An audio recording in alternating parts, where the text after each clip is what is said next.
Hi folks, welcome back to Game Geeks. I'm your host Kurt Wiegel. Today, Dread. Funny story with this game. This is actually the third or fourth time we've shot a review of this game. And every time we do this, something goes wrong. The sound goes out, the tape goes bad, something happens, and we can't really operate with this game for some reason. So let's hope that nothing really awful happens this time and that we can get this review out. This is a horror game that is very, very different. And by different, I don't mean bad. It's very interesting. I don't know about the ability to run a campaign with this, but for a one or two adventure, like one or two shot evenings, this would be really good. Let's get the obvious one out of the way to start with, which you may have heard about this. This game does not use dice, but that does not mean that it is a non-randomizing sort of game. What it uses is a Jenga tower or some other stacking block game, Jenga with the serial numbers filed off.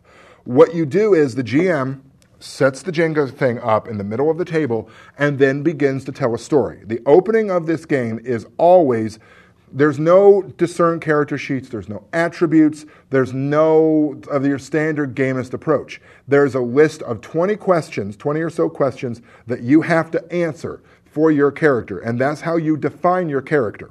So that may be really unusual, but what it lets you do is get into the history of your character, some personality that comes with it, and how your character would react in a horrific situation. Now, in case you're having trouble coming up with, well, crap, what are some of these questions I'm supposed to ask here? Fear not, gentle viewer. They give you a whole bunch listed on the bottom of every page. For example, how can you stand there and act so proud of yourself after what you did to your mother?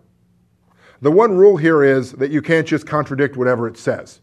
So you have to use something in that question to guide your character creation process. It's a very theatrical or almost psychological approach to a character here. So what happens is the GM, by choosing that question, means you did something to your mother, but you get to pick what it is and how the GM can use that either in your favor or against you later on. So you define your character thusly, then you go into the game. How the Jenga tower works is every time that you, as the player, want to fight something the GM does narratively. So the GM has complete narrative control until you feel like fighting him.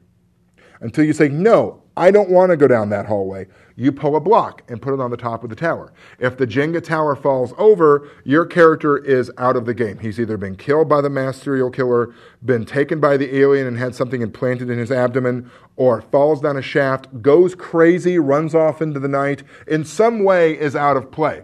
Now, if by some really crappy piece of luck, you're the first player, you've got bad hands like I do, and you knock over the whole damn thing the first time you play it, not that's ever happened to me, but then they've got a couple options. You can either, just do the reset, or your character goes out at a later time. His fate is sealed. After the tower is knocked over and the player's out, the tower is rebuilt. That sort of models how in a horror show or horror movie, once something really crappy happens, the tension eases up. But once you start getting a lot of pulls and a lot of people trying to manipulate that tower and not be the one to knock it over, then that really mounts the tension, like, oh shoot, I do not want to be the one who gets killed by the alien this round. Oh God, oh God, oh God, oh God, oh God, oh God, oh God. You get the idea.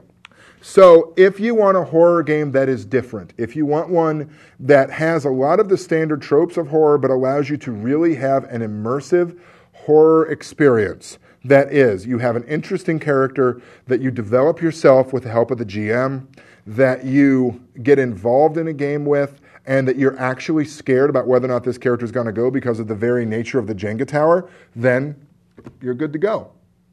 One nice thing is it gives you several chapters on tailoring the type of horror you want according to the genre, suspenseful, supernatural, madness, a moral horror story, a mystery game, or the gory game. There's another chapter on how to sort of other ways of using the Jenga tower if you either have a really rickety table or you just have bad hands. And finally, it gives you three options of different types of, three stories really that you can tell using the tower. A werewolf, or your campers trapped on a mountain game, a science fiction one, and your standard mass serial killer.